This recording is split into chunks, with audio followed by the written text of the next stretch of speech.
અસલામુઅલૈકુમ વરહમતુલ્લાહિ વબરકાતુ. આપણા ભરૂચ જિલ્લાની લોકસભા ચૂંટણીમાં અત્યારે જે માહોલ બનાવવા માટે મીડિયાના માધ્યમથી અને બેનરો લગાવીને જે દાવો કરવામાં આવે છે કે હું તો લડીશ, એના ઉપર ધ્યાન કરવું જરૂરી છે. ને આપણે સમાજના એક જાગૃત મતદાર તરીકે હું તો બોલીશ એ પર વિચારવાની જરૂર છે. એના જ અનુસંધાનમાં આ વિડીયો આજે લઈને આવ્યો છું. આજે 21 જાન્યુઆરી 2024 છે. મારા આવા ઓડિયોને આપ શાંતિપૂર્વક સાંભળીને સમાજ સુધી જરૂર પહોંચાડશો એવી અપેક્ષા અને ઉમ્મીદ સાથે આ ઓડિયો બનાવીને આપ સુધી શેર કરી રહ્યો છું. રહી વાત એ છે કે આપણા સમાજની આજે રાજકીય પરિસ્થિતિમાં ચુનાવ ક્ષેત્રે શું થઈ ગઈ છે આપણે સૌ જાણીએ જ છીએ. સમાજનો આંધળોથી આંધળો માણસ જેને આંખે દેખાતું નથી તે પર આજે અહેસાસ કરી બેઠેલો છે કે મુસ્લિમની આજે એ પરિસ્થિતિ છે કે ચુનાવ ક્ષેત્રે કોઈ એમની કોઈ કિંમત રહી નથી. એનું કારણ છે કે ભારત દેશની અંદર મુસ્લિમોએ સૌથી મોટી ભૂલ એ કરી છે કે ચુનાવ ક્ષેત્રે નિષ્ક્રિય રહ્યા અને એમની પાસે જે કંઈ એજન્ડા લોકતંત્ર અને પ્રજાતંત્રમાં અને ચુનાવ ક્ષેત્રે જે કંઈ પ્રવૃત્તિ હોવી જોઈએ તે ના હોવાના કારણે આજે સમાજ ચુનાવ ક્ષેત્રે હાસ્યપથમાં ચાલી ગઈ છે. હજુ પર સમાજ પાસે સમય છે કે વિચારે અને જોવે અને બોલે. સમાજના જે લોકો પાસે જબાન છે અને જે કંઈ બોલી શકતા હોય, હિંમત કરી શકતા હોય અને ખરેખર એ સાબિત કરી શકતા હોય કે હું જાગૃત મતદાર છું, તે સમાજ માટે બોલે. એના અનુસંધાનમાં હું આ ઓડિયો લઈને આવ્યો છું. આપણા ભરૂચ જિલ્લાના નામવર એવા મશહૂર પોલિટિકલ કોંગ્રેસ પાર્ટીના એવા મરહુમ અહમદ પટેલ સાહેબના પુત્ર અને પુત્રી અહમદ પટેલ સાહેબના ફૈઝલ અહમદ પટેલ અને એમની દીકરી મુમતાઝ પટેલ આજે પોલિટિકલ પાર્ટીમાં પોતાનું સ્થાન બનાવવા માટે આ કોઈ પોલિટિકલ પાર્ટીમાં પોતે સક્ષમ થવા માટે પ્રયાસો કરી રહેલા છે. પણ એમના પ્રયાસો એ પ્રકારના નથી કે કોઈ ચૂંટણી લડી શકે, જે તે પર એ લોકસભાની ચૂંટણી લડી શકે. એમની પરિસ્થિતિ પર એટલી પણ નથી કે વિધાનસભાની કોઈ ચૂંટણી લડી શકે. તેમ છતાં આ ચૂંટણી આવતા પહેલાં એ પોતે મીડિયામાં હંગામો કરી રહ્યા છે કે હું તો લડીશ અને મુમતાઝ પટેલ પર એવી પોતાની સક્રિયતા બતાવી રહેલા છે કે ભાઈ એ ચુનાવ લડી શકે છે અને એક ચર્ચાનો વિષય બન્યો છે. તો આ બંને દીકરા દીકરી જે કંઈ છે અહમદ પટેલ સાહેબને એમને વિનંતી છે કે સમાજમાં હજુ સુધી તમારી કોઈ ઓળખ બની નથી. તમને હજુ કોઈ સમાજ એટલો ઓળખતો નથી. તમારા ફાધરને, તમારા વાલિદ સાહેબને જે લોકો ઓળખતા હતા એમનું કારણ છે કે એક લાંબા સમય સુધી એમણે કામ કર્યું અને એમને એક સ્થાન મળ્યું.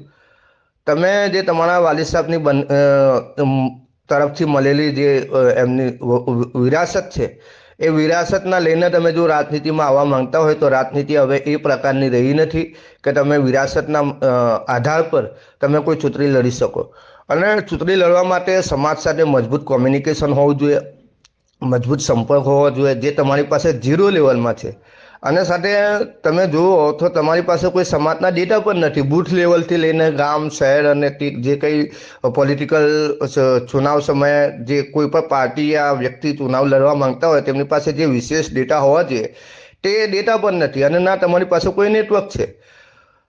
અને એવા લોકો પણ નથી કે જે ચુનાવ સમયે જે કંઈ જરૂરત પડતા કાર્યોમાં પોતાની ભૂમિકા ભજવી શકતા હોય એવા લોકો તમારી પાસે નથી. જ્યારે આ ત્રણેય વસ્તુ તમારી પાસે નથી તો તમે આ જે હંગામો કરી રહ્યા છો ફૈઝલભાઈ, તે બિલકુલ બંધ કરી દેવું જોઈએ અને સમાજે પણ વિચારવું જોઈએ કે આવા લોકોથી આપણે બચવાની જરૂર છે. સમાજે હવે એ વિચારવાની જરૂર છે કે આપણે આપણા લોકોને એ વિચારીને અવાજ ઉઠાવવાની જરૂર છે કે આપણે અત્યાર સુધી ચુનાવ સમયે નિષ્ક્રિય રહ્યા. આપણે કોઈ પાર્ટી માટે નથી બોલવાનું, આપણે સમાજની સમસ્યાઓ માટે બોલવાનું છે. સમાજની જે કંઈ સમસ્યાઓ છે ગામે ગામથી શહેરોમાં અને જે કંઈ પારિવારિક સમસ્યાઓ હોય, અન્યથા હજારો સમસ્યાઓ છે, એના ડ્રાફ્ટ નક્કી કરવા જોઈએ. એના ડ્રાફ્ટ બનાવીને આપણે આવા લોકો સુધી અવાજ ઉઠાવવો જોઈએ અને આ જ કામ કરવા માટે આપણે સક્રિય થવું પડશે. અન્યથા જો આ 2024ની લોકસભા ચૂંટણીમાં સમાજે નાની મોટી પર ભૂમિકા ના ભજવી તો બની શકે કે આવનારું આપણા બાળકોનું ભવિષ્ય અતિશય ગંભીર બની શકે છે. આપણે કોઈ પાર્ટીને સમર્થન નથી કરતા, પણ જ્યારે કોઈ પણ પાર્ટી પોતાની સત્તામાં બેસીને એક અહંકારી બની જાય અને કાયદા અને વ્યવસ્થા જે લોકતંત્રની હોવી જોઈએ એનાથી ઉપર થઈને જે કંઈ કામ કરતી હોય આપણે જોઈ રહ્યા હોય, તેમ છતાંય જો આપણે ખામોશ રહીશું તો આપણા બાળકોને આપણે ગમે તેટલું સારા મકાનો આપીશું, સારું ખવડાવીશું, પણ એ એમને જો સારી વ્યવસ્થા પાવા માટે આપણે ના વિચાર્યું અને જો આપણે ના બોલ્યા તો બની શકે કે આપણા બાળકોનું ભવિષ્ય અતિશય ગંભીર બની શકે. એટલે આ ફૈજલભાઈ જે કંઈ પોતાની પોલિટિકલ પ્રોપેગેન્ડા કરી રહ્યા છે એ બંધ કરી દેવા જોઈએ. અને મુમતાઝ પટેલને પર આપણે કહીએ છીએ સમાજ તરફથી કે તમારું હજુ તમારું એટલું નેટવર્ક બન્યું નથી, હજુ તમારો સમય નથી, તમે ખોટી ઉતાવળ કરી અને પોતાનું જે સ્થાન મેળવવા માટેનો જે પ્રયાસ તમારે કરવો જોઈએ એ તરફ અગ્રેસર થવું જોઈએ. 2-4 ગરીબ લોકોને પુસ્તકો આપી, કપડાં આપી, ખાવાના પેકેટ આપી, તમે જે કંઈ ચૂંટણીમાં આવીને જે નેતા બનવાનો પ્રયાસ કરો છો એ સસ્તો પ્રયાસ છે. આવી રીતે પ્રયાસ કરનારા લોકો સમાજમાં ઘણા હોય છે ચૂંટણી સમયે, જે વિપક્ષની પણ ઉમેદવારી કરતા હોય છે ને એમણે જ આજે મુસ્લિમ સમાજને હાસ્યપદમાં નાખી દીધેલા છે.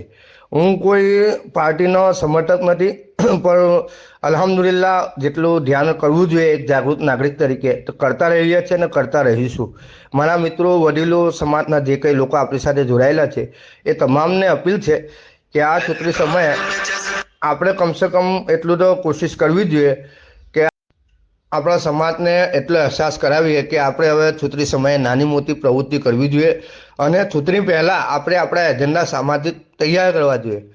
અને જે કંઈ લોકો વોટ લેવા આવે તો એમને વોટ લેતા પહેલાં એમની પાસેથી બાહેધરી લઈશું અને એક સામાજિક માહોલ બનાવીશું. ચૂંટણી સમયે જેવી રીતે પાર્ટીઓ પોતપોતાનો માહોલ બનાવે છે એવી રીતે આપણે પણ માહોલ બનાવીશું અને માહોલ બનાવીને સમાજ માટે જે કંઈ આપણા બાળકોને સારું ભવિષ્ય મળે અને દેશમાં કાયદા કાનૂનની વ્યવસ્થા મજબૂત થાય અને સમાજને પોલિટિકલ નેતૃત્વ સારું મળે અથવા તો એટલું પણ વિચારી શકે કે પોલિટિકલ નેતૃત્વ સારું મળે એ તરફ સમાજ વિચારે, એટલા કામ કરવા માટે આપણે અત્યારથી સક્રિય થઈશું અને બોલીશું. એ આપણી જવાબદારી છે. એના ઉપર તમે ધ્યાન કરશો અને આ ઓડિયોને તમામ સમાજના લોકો સુધી શેર કરો તાકે લોકોને ચર્ચાની ઉપર ધ્યાન કરવામાં અગ્રેસર થાય. અલ્લાહ હાફિઝ. અસ્સલામુ અલૈકુમ વરહમતુલ્લાહિ વબરકાતુહુ.